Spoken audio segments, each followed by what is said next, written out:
Our two speakers today is Daniel Pierce, Daniel is our publishing director for the HSS journals.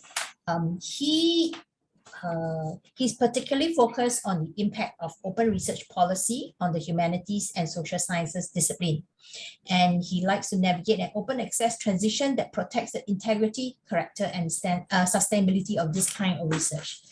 Our next speaker is Chris Harrison. Chris is our publishing director for HSS Books, and Chris has worked at the press for over 20 years. I didn't know that, Chris. He has a PhD in African history, which is from University of London, and he himself is the author of a prize-winning monograph on African history based on his doctorate research that was published in CUP African Studies series. Okay, next slide. And I think I will pass it over to Daniel for this. Wonderful. Thank you very much, Lily, for that introduction. So I'm going to begin really by talking about the basic principles around the open access concept, some of the terminology that we use. And also I'm going to focus some attention on what I think are some of the misconceptions that have emerged over time around open access, particularly in the humanities and social science context. And I'll talk both about books and journals, but then end up focusing in on journals, which is my area of expertise. And then Chris will be able to follow up and talk more authoritatively about the book side of our publishing program. So if we move to the next slide, please. So starting with a basic definition, open access is a publishing model, and it's a model that's designed to remove two barriers that are traditionally part of conventional research publishing. The first of those barriers is the subscription barrier, the paywall. That's the barrier that means that only people who are subscribed to the journal or who have purchased the book can access its content.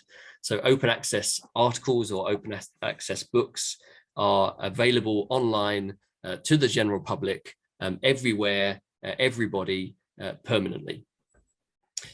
The other barrier is a copyright barrier.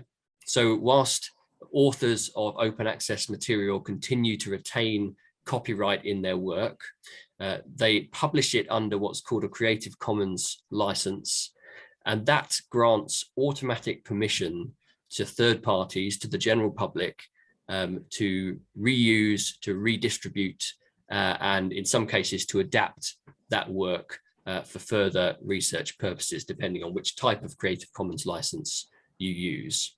But there is the removal of a reuse barrier as well as an access barrier. So that's open access in a nutshell and what open access is aiming to achieve. If we move to the next slide, there are two principal ways that this is being achieved. This greater openness is being achieved, and they are characterized as green and gold open access. Gold open access is when the final published version of an article or a book, the version of record, is made publicly available on the publisher's publishing platform from the day of publication.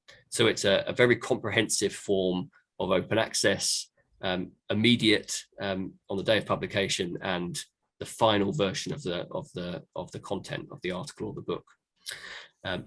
In this context, obviously, the publisher is not able to cover the costs of publication through subscription sales or through book sales because the content is open, and so usually the publisher will levy a fee, an article publishing charge or a book publishing charge, in order to cover those costs of publication, and that fee is usually paid by the author's institution or by the author's funder.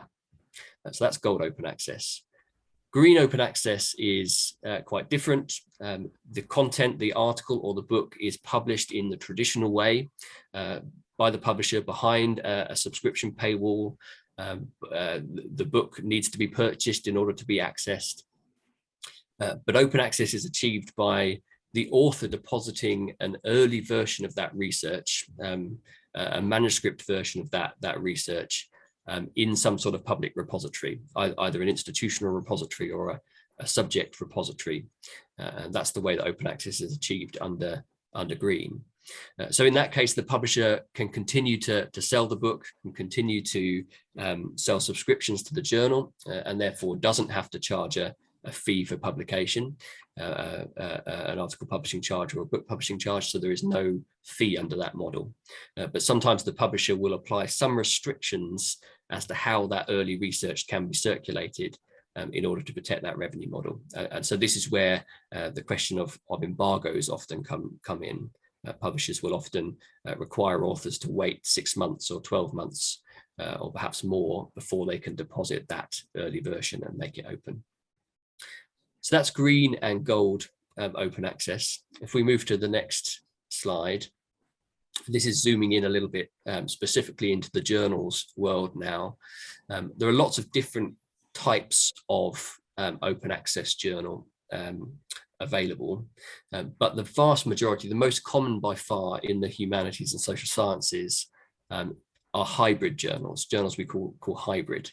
And a hybrid journal is a journal that offers the choice to every author as to whether they pay an article publishing charge and publish their article gold open access, so make it freely available to the public and under a Creative Commons license, or whether instead they publish in the traditional conventional way, the material, the article is published behind a subscription paywall, but they don't pay a fee. So these hybrid journals all have a mix of some open access, gold open access material and other material that's been published in the conventional way behind a paywall, and perhaps the author has deposited an early version in a repository and achieved open access that way.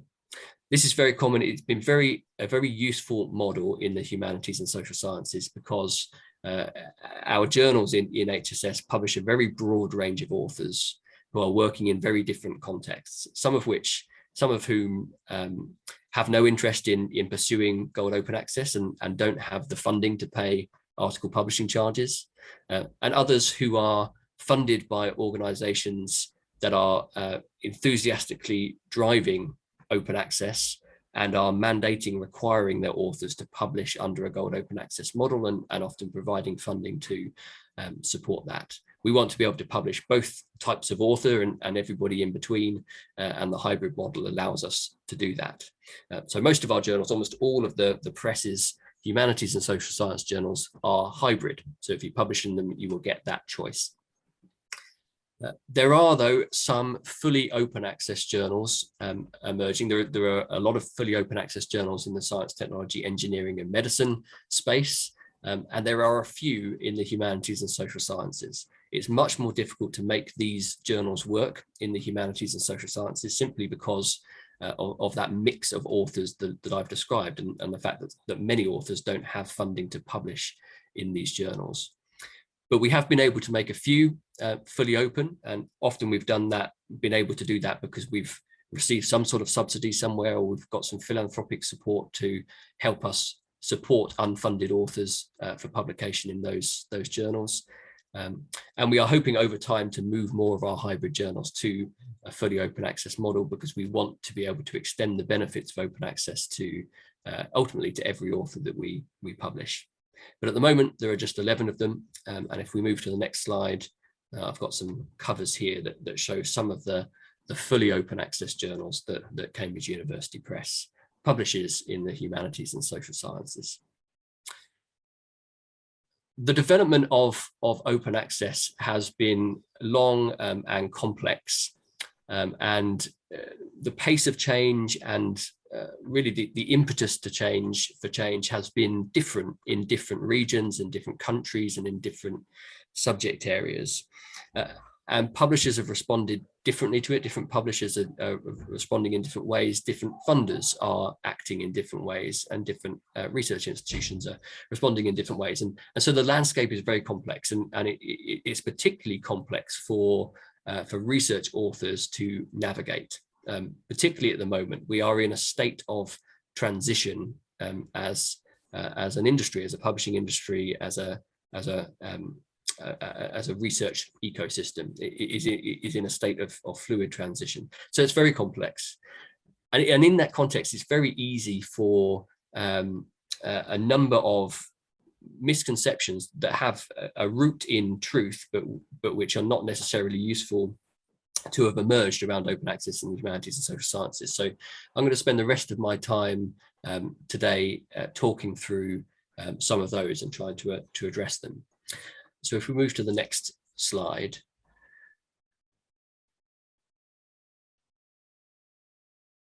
Thank you. The first of these is the open access is for STEM, for the science, technology, engineering and medicine space. It's not for the humanities and social sciences. So there is a root of truth in this proposition because open access certainly emerged in the STEM sector.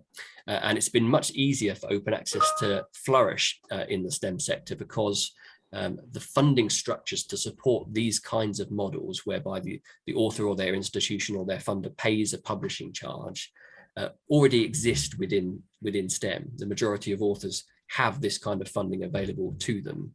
And that's simply not true in the humanities and social sciences. And it's not true really in any region in the world that a majority or even a small portion in some cases of authors have access to this kind of funding.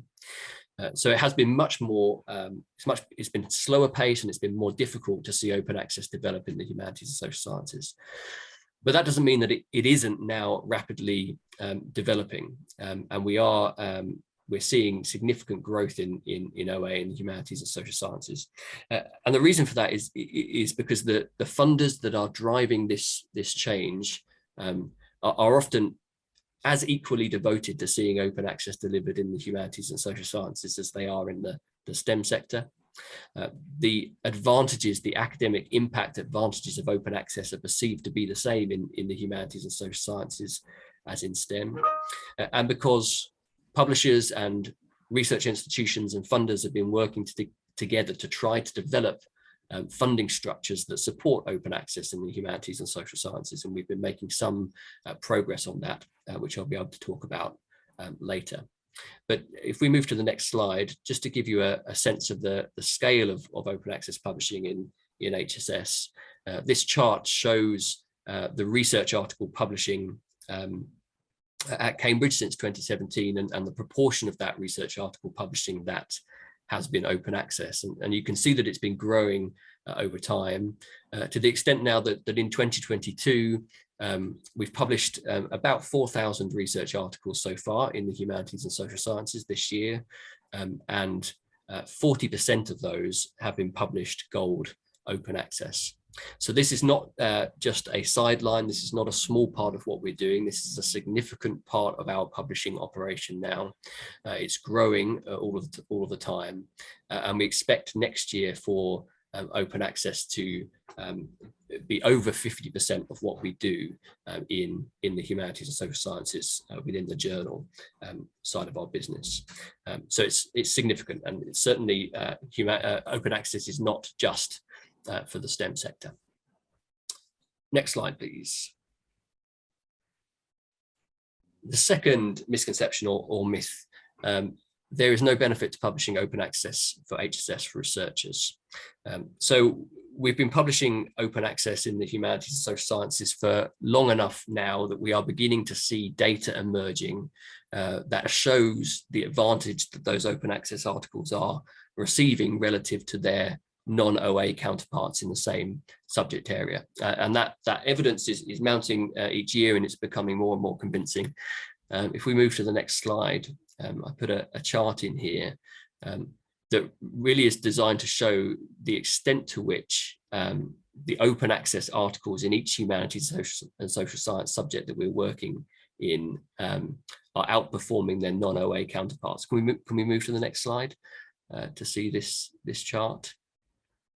Here we go. So this is each of the humanities and social science subjects that we are working in journals, and this chart shows the extent to which open access articles are outperforming their non-OA counterparts in each of those subject areas. So sometimes this is in terms of downloads from our publishing platform, so online usage, online readership. Sometimes these articles are receiving 2 or 3 or even 4 times the usage of their non-OA counterparts. I don't have the charts in this presentation, but we also have evidence to suggest that that usage is translating into real academic impact as well. So increased and quicker citation, more media attention, and more policy impact, or more impacting policy papers as well. So the evidence is mounting that there is an advantage to humanities and social science scholars of publishing open access in our journals. Next slide, please.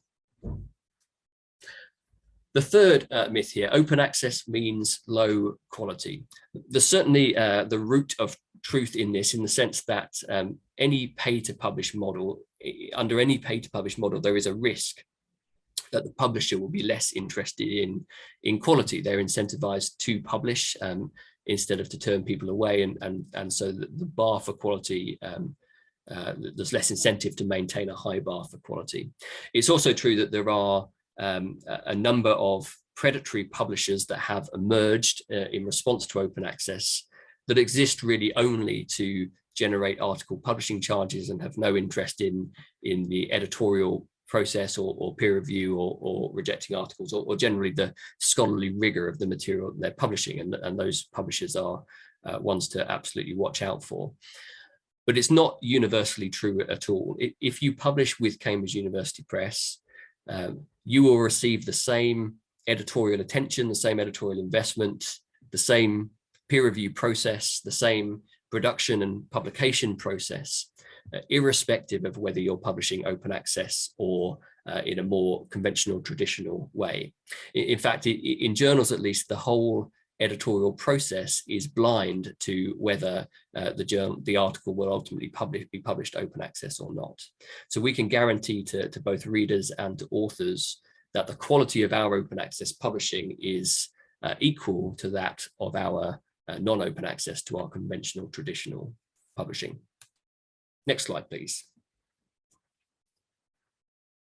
This is the last one, the last myth. Open access is too expensive for humanities and social science researchers. So again, there is some real truth in this proposition. As I've said before, the funding structures that are driving open access in the STEM sector simply don't exist in the humanities and social sciences, and the majority of authors do not have funding to pay article publishing charges, and that's true in just about every region of the world. But we are making some progress in establishing those structures, publishers working with research institutions in alignment with research funders. And the principal tool that we have in this is what we call the Transformative Institutional Open Access Agreement. These are agreements that publishers form with research institutions, and so that CUP forms potentially with your research institution. That essentially says that the money that you have been paying us over these years to pay for journal subscriptions, we want over time to transition that so that money is paying instead for open access publishing. And as a consequence, faculty affiliated to those institutions can publish open access in Cambridge journals without paying an article publishing charge.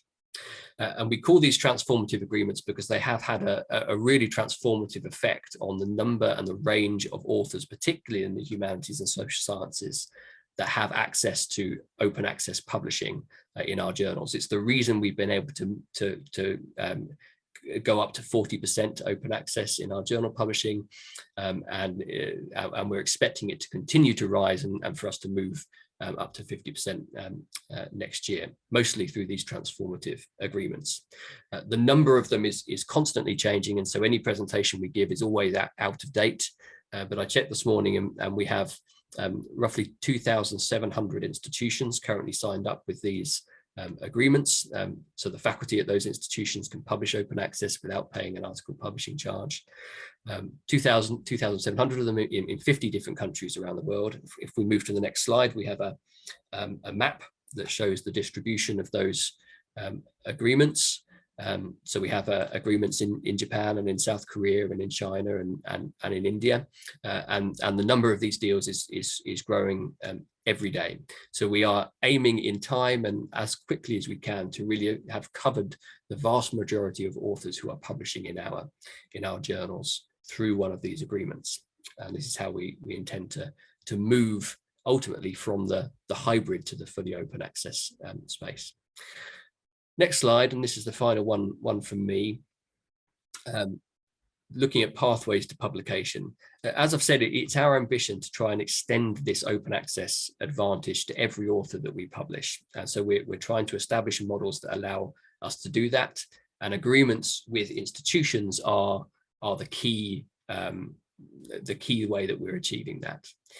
But we do also have a robust waiver scheme in operation and continuing to develop that ensures that authors who are seeking to publish in our fully open access journals, who meet the peer review standard, who are accepted for publication, even if they don't have access to APC funding, article publishing charge funding, or access to one of these institutional agreements, they can apply for a waiver. And we are seeking it in as many cases as we possibly can to grant those waivers so that those authors don't have to pay article publishing charges. It's absolutely critical for us in this transition that we keep the door open in all of our journals to every author who meets the peer review standard of our journals and has great research to publish, irrespective of their funding context. I think at this point I will stop and pass on to Chris to talk about open access in the book context. Thank you. So next slide, please. And thanks, Daniel. That's really, as ever, I learn an awful lot listening to my journals colleagues talking about open access, because open access has developed very much faster in the journals world than the books world. So, so next slide, please. And it's a pleasure to be joining everybody today. I hope you have all getting back to a normal life after the pandemic, and that your friends and family have all stayed well. And look forward, before too long, I hope to be able to meet in person rather than in the webinars. But anyway, I'm going to talk about the book side of open access, and a lot of what I'm going to be saying is going to be echoing messages, key messages that Daniel has explained. And so we're just going to take a quick look at the state of the market, explain how gold open access works for book authors. I'm not going to be talking about green open access today. Again, just rehearse some of the reasons why we think it's a good deal for authors to publish open access, to explain a little bit of the economics of it, how much it costs, the licenses used, and tell you a little bit about our publishing program, book publishing program at Cambridge, and illustrate how already we have authors from Asia and Southeast Asia who are already publishing with us with open access. And when I'm talking about books, I will also be including our new format, Cambridge Elements, which are short form books, which are longer than journal articles, but shorter than typical monographs, which we've been developing and we're very excited about over the last 3 years. So next slide, please. As I said, open access started off very much in journal publishing, as Daniel was saying, initially more in the STEM subjects, but now increasingly also in humanities and social sciences. And to begin with, it was very much a journal conversation, and the book world was not really very much part of that.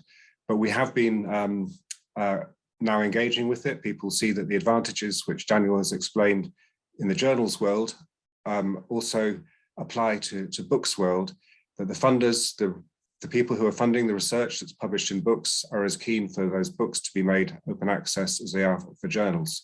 So after a slow start in the books world, we are seeing more and more books being published open access. And the stats we have that globally, looking at all the different publishers, we now have about 50,000 open access books published across 400 different publishers. The reasons for the slow start that we have in in books compared to journals is, I think, is actually it's very much more complex for books for two reasons. The first is that whilst it's quite easy to define what a research journal article is, it's much less easy to define what a research monograph is. And so our research monographs range in scope from very, very specialized, very kind of quite narrow topics, which really are going to be of interest to a relatively small group of researchers focused on that very particular subject, to other research monographs, which actually have enormous significance, taking on big subjects, and which have potential to have sort of major global impact, and which, had they been published in a normal way, would probably have sold thousands of copies. So trying to get a model that that can work equally well for those very narrow research monographs and the bigger monographs is tricky. And I think, as Daniel was saying, we're still experimenting and trying to work out ways we can do it. But that's one of the reasons why I think, particularly in the humanities and social sciences, that open access has been slower in books than in journals.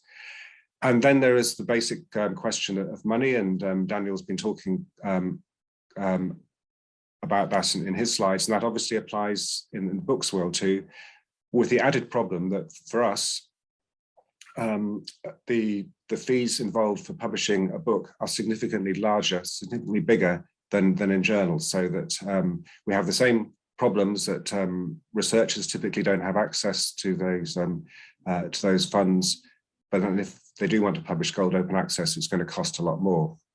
So how does it work for book authors? And here this slide is similar similar to the messages in Daniel's myth busting slides earlier, to say that for us, our publishing decisions as a university press, with our reputation based on quality and the scholarly contribution of our work, is that when we decide to publish a book, we don't think at all about the publishing model. We think only about the quality of the book. Does it meet our standards? Is it making a significant scholarly contribution? And so we are very, very confident that on the Cambridge list, there is absolutely no difference in academic quality between our open access and our non-open access books. So this is gold open access is not the same as pay to publish, and that's that's sort of the same myth busting that Daniel was talking about. So we only make decision. We don't have to make a decision very early on in the process to publish gold open access. We can make that decision really quite late, and it always happens after the peer review process. When the book is published, the PDF is made free to download from our publishing platform in exactly the same way as in the journals world. But in addition, we also continue to publish print versions as we would normally do. And those, we publish the print version in paperback or hardback, and we make those available to purchase in absolutely the usual way. So a second myth, which applies particularly to more to books than to journals, is that in the books world, if you publish an open access book, it doesn't mean it's digital only. We publish both in digital and print formats. So next slide, please. So as I said, the fees involved for publishing open access are somewhat higher in the books world than journals. So instead of article processing charge, we call it a book processing charge, BPC, and our publicly advertised rates on our website is that to publish a book up to 120,000 words in length would cost £9,500 plus some taxes, and to publish one of our shorter format elements, the fee there is £5,500. And so we recognise that's quite a significant amount of money, but we are finding increasingly that research funding agencies, institutions are happy to pay that because of the benefits that it brings. But next slide, please. So again, the advantages of publishing gold open access, absolutely really the same as the advantages that Daniel was talking about in the journals world. global readership, that particularly going to get readers in parts of the world who are not based at well-funded universities. They have same access to that knowledge as somebody based at a wealthy university in North America. So it's very democratic, it's very inclusive. We think based on the ease of the access and the impact, that it's more likely to, your work is more likely to be read by policymakers and journalists. You will ensure with that wider dissemination of your work that your own reputation as your standing as a scholar will be increased. You're more likely to have your work cited and reported on. And although it may seem quite an expensive fee, the BPC, it actually is overall, it's good use of money, because it does do all the things that scholars and the research agencies want to do. Is they don't want to do research, fund research, which is only going to be read by a very small number of people. So the that investment in the BPC does result in much wider usage and readership. So next slide, please. So the licenses that we publish under are essentially the same as in the journals world. Have this Creative Commons license, which Daniel was describing earlier, and typically we use a version of that license called CC BY NC, where readers can distribute the book and adapt it for their teaching or work, but they're not able to sell it commercially. And as in those journals Creative Commons licenses, the copyright actually remains with the author, and that will all be recognized and printed within the prelims pages of the book. So next slide, please. So at Cambridge, we published our very first open access book in 2014. And that's been slowly kind of building up, and now we publish just over 200 open access books and elements using the standard gold open access method. So we recognize that this is a much smaller output than we see in journals. I think it's, we think that we're at sort of the leading edge of university presses, North American and British university presses in our engagement with open access. We're very committed in the books world to publishing as much as we can. We recognize the advantages of it. And we're pleased that traditional model is accelerating. But we're also very conscious, as our journals colleagues are, of the financial barriers. And so we're experimenting with a lot of new ways of providing kind of funding to enable researchers who don't have access to the BPC to publish open access. And the initiative that we're most excited about at the moment, and there's a link to the fuller details on the slides to encourage you to go and take a look at it, is what we call our Flip It Open program. So this is a pilot that we're running at the moment with just a relatively small number of books, 28 books, where we publish them in the normal way, but we make a commitment that when our revenues hit a certain threshold, when they hit a certain level, that we announce in advance, we will make those titles open access. And this is obviously is dependent on collaboration and very sort of generous support from our library partners, who are happy to buy the titles to begin with, and do with a view to them becoming open access. And so we recognize part of this program, the Flip It Open program, is very much a collaboration with libraries, and we kind of recognize the contribution and support of libraries in that. So we're excited about that. We only just launched it last year, but the initial signs are encouraging, but it'll take a year or two before we can know whether this is a model that we can open out more widely and become sort of similar in a sense to the transitional agreements that Daniel was describing in journals. So I think my final set of slides, if I remember correctly, are just some examples of some books that we've published gold open access from authors based in the region. So they're a mixture of subjects, and they illustrate, I think, very clearly some of the advantages that we've been talking about with open access in terms of usage and impact. So here's an edited collection, again, quite a specialist subject, but it's the altmetric attention score. That is a measure of how often the book is talked about in social media, people tweeting about it, talking about it on other social media platforms. And then we also have the data of the usage, the number of views and downloads from our Cambridge site. So this book here has had just under 11,000 usage downloads, which is much higher than we would expect to see typically for normally conventional books. So if we go through them quite rapidly, and we'll just see the range that we've got. So next slide, please. One published last year, already 6,000 downloads. So it's less than a year, already 6,000 downloads. So the next slide, please. And next slide, please. Again, on the next slide. So we'll go through these very quickly, please. Yeah. And yeah, so I think this is the last one on the slides here, but you see that's 80,000 downloads for really quite a technical book on aspects of international economic law. I think that's my final slide, is it?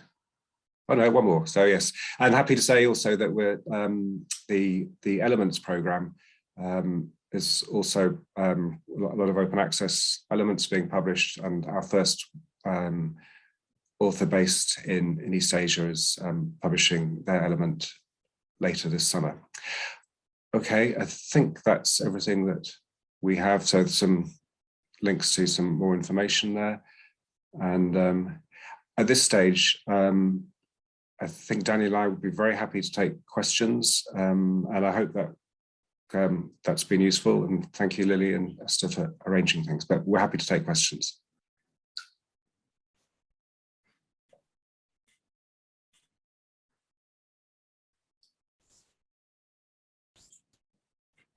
Yes, thank you, Chris and Daniel. That was really interesting.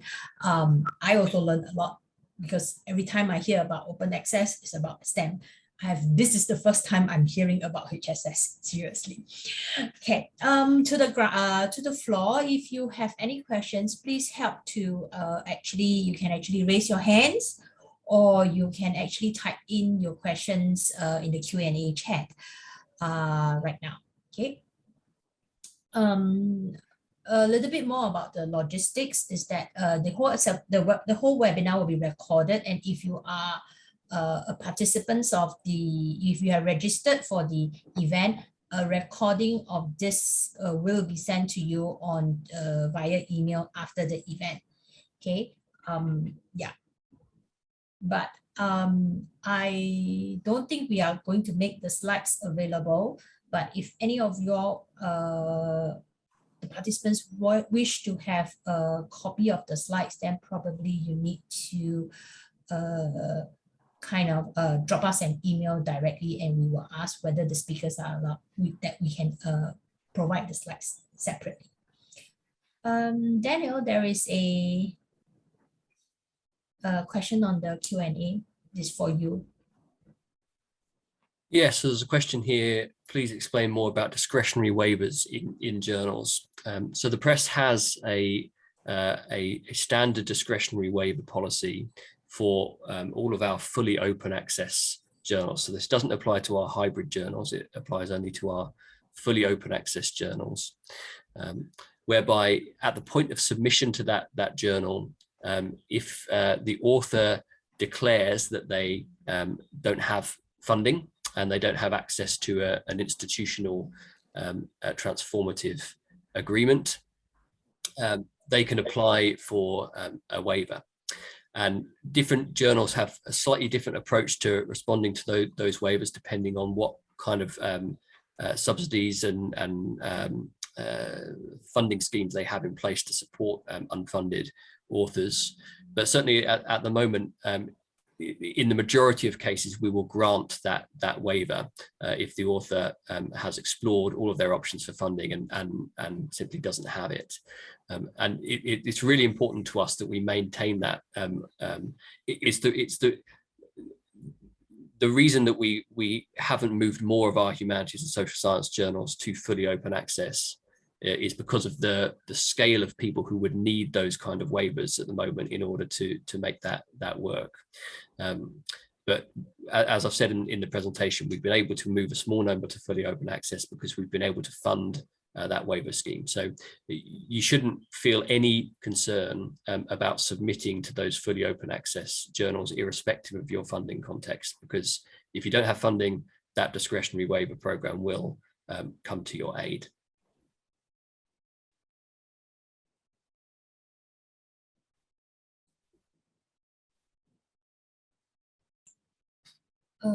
Okay, the next question is from Tazina. He wants to know whether, as a student, whether he has a chance to publish any review article in any journal in the field of social sciences free. I think that would be probably what Daniel has explained in terms of that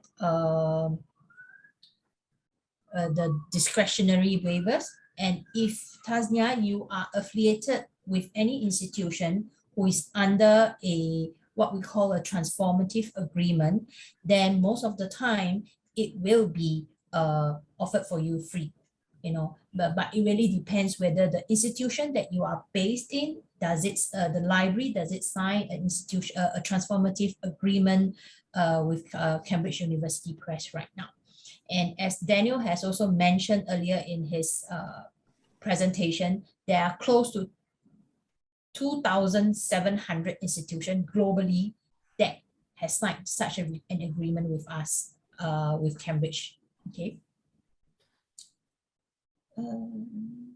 Next is, Daniel, probably you need to take this. Do you think COVID-19 accelerated the divide between STEM and HSS? Or Chris, both of you guys, what do you think?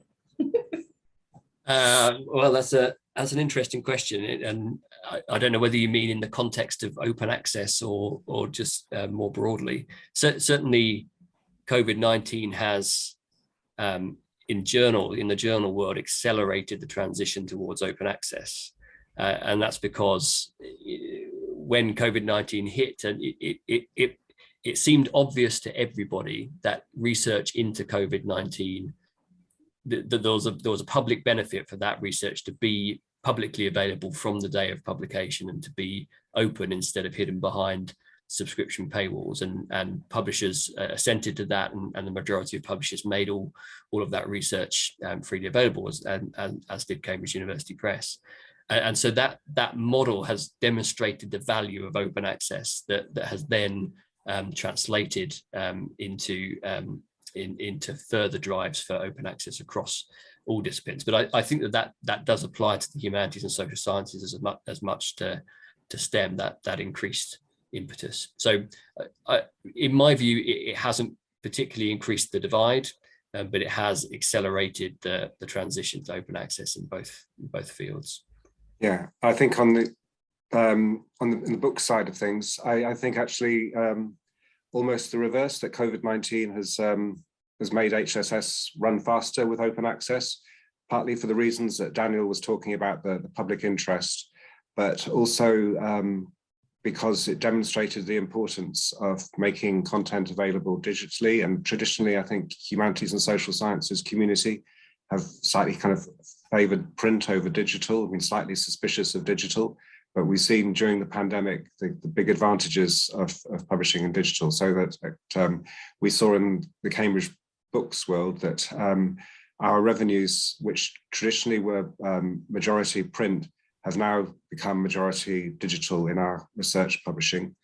So I think it's helped to sort of break down some of those misconceptions that people have about digital versus print, and so it's made the HSS community more interested in that. And then also we really early on in the pandemic, when universities and campuses were closed, we made our textbooks completely free to access for for a couple of months. And again, we saw the benefits there. So I think it's really challenged us all to kind of to rethink what the best model is. And if anything, as I say, I think probably HSS is running faster now post-COVID than it was before. Okay, thank you, Chris and Daniel. Okay, next question is they would like to know whether the mention waivers are usually associated with institution only, or would it be applicable for independent researchers who do not have any association with any institutions? I would suspect this is the discretionary waiver that Daniel is talking about. Maybe you want to explain further, Daniel. Yes, yes, I can take this. So the discretionary waiver program really exists almost primarily to serve independent scholars, to serve people who are not affiliated to academic institutions. So over time, we are hoping that the vast majority of authors who are affiliated to institutions will be able to access open access through transformative agreements in time. So we're not there yet. We've got 2,700 institutions signed up, but we hope in time to have almost every institution that we work with signed up under some form of transformative agreement model. So affiliated authors will be covered, but that model does not, clearly does not extend out to independent scholars, and independent scholars are a very important part of the authors that we publish, and so the discretionary waiver program exists very much for you. Thank you. Next one would be for Chris. There's a question asking whether the BPC prices, is it the same for elements and books? No, the BPC price for elements is a bit is less expensive than for books. So for books, it's in sterling, it's £9,500, and for elements, I think it's £5,500. So it's cheaper for elements than for books. Next is probably for Daniel again. Someone is wondering whether an affiliation is required to publish research papers. The answer is no. So our peer review processes are blind to the author's name and the author's institution, or or the lack of institution, if that's the case. So no, anybody who meets the peer review standard in our journals can publish in our journals, irrespective of your funding, irrespective of your affiliation. Okay, the last question would be, as of now, is whether institution in Thailand is starting to have a publish agreement deal with Cambridge University Press. This I will answer. For institutions in ASEAN countries, I should say, like Philippines, Thailand, and Indonesia, we have not signed any transformative agreement yet as of now, but definitely we are progressing this type of agreement with the libraries currently this year, and hopefully next year we will be able to see some libraries in this region that will be picking up such transformative agreements with the CUP. Yeah, but for Singapore, Hong Kong, in Asia, if you are affiliated with Japan, you are based in, sorry, not affiliated in Japan. If you are based in Japan, Korea, Hong Kong, and Taiwan, all this, they have almost not nationwide transformative agreements, but majority of the institutes are already covered under that. For China, there's selective customers, and Singapore is also selective customers. Okay.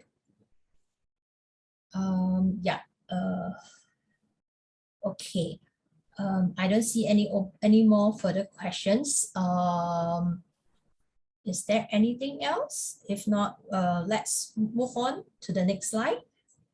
Okay. I think that's all that we have today for everyone, and we really hope that if you could scan the QR code and help us complete a survey so that we are able to see what we have done well and what we have done did not do as well.